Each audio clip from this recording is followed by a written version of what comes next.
మత్స్యకారులకు వేట విరమణ సమయంలో ప్రభుత్వం ద్వారా వచ్చే వేట నిషేధ భృతిని 10,000 నుండి 20,000 రూపాయలకు ఎన్డీఏ కూటమి ప్రభుత్వం పెంచడం జరిగిందని తెలుగుదేశం పార్టీ రాష్ట్ర అధికార ప్రతినిధి పిఠాపురం మాజీ ఎమ్మెల్యే వర్మ పేర్కొన్నారు. యూకొత్తుపల్లి మండలం మూలపేటలో మాజీ ఎమ్మెల్యే వర్మ పర్యటించారు.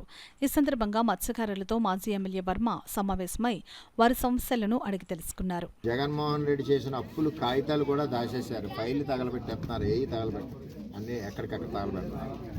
ఇవన్నీ చూసి ఎంత ఉంది ఇది ప్రజలు చెప్తున్నారు. ఎంత అప్పు చేశారని కూడా. ఇప్పుడు 9,75,000 కోట్లు అప్పు చేశాడు.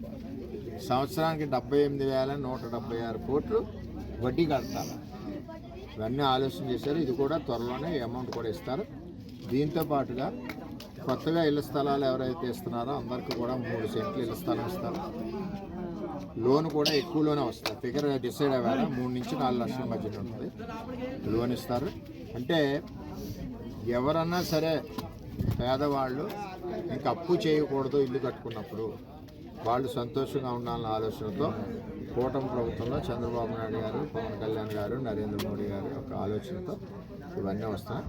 ఇవన్నీ కూడా పట్టాలన్నీ కూడా ఇవ్వడం జరుగుద్ది. తొందర ఏం పడక్కర్లేదు.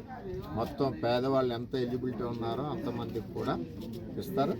రాబోయే రోజుల్లో స్కీములు కూడా వస్తాయని మీ అందరికీ తెలియజేస్తూ ఇక్కడ మల్టీపర్పస్ హాల్ ఏదైతే ఉందో త్వరలోనే ఖాళీ చేయించి దాంట్లో మీరు అందరూ పెళ్లిళ్ళు చేసుకునే మీకోసమే నేను అప్పుడు కడతా 4.5 కోట్లు. అట్లా అంటే మీరు మెత్తగా ఉన్నారు కాబట్టి వాళ్ళు వచ్చి అద్దుకున్నారు. దాన్ని ఖాళీ చేయించి మళ్ళీ అందులో మత్స్యకారులు వివాహాలు చేసుకునేలాగా వేవర్స్ ఇక్కడ అందరూ బీసీలు ఉన్నారు. అన్ని వర్గాలు వివాహాలు చేసుకునే విధంగా దాన్ని తీర్చిదిద్దామని చెప్పి తెలియజేసుకుంటూ కూటమి ప్రభుత్వం ఎప్పుడు కూడా మత్స్యకారులకు అండగా ఉంటుందని తెలియజేస్తుంది.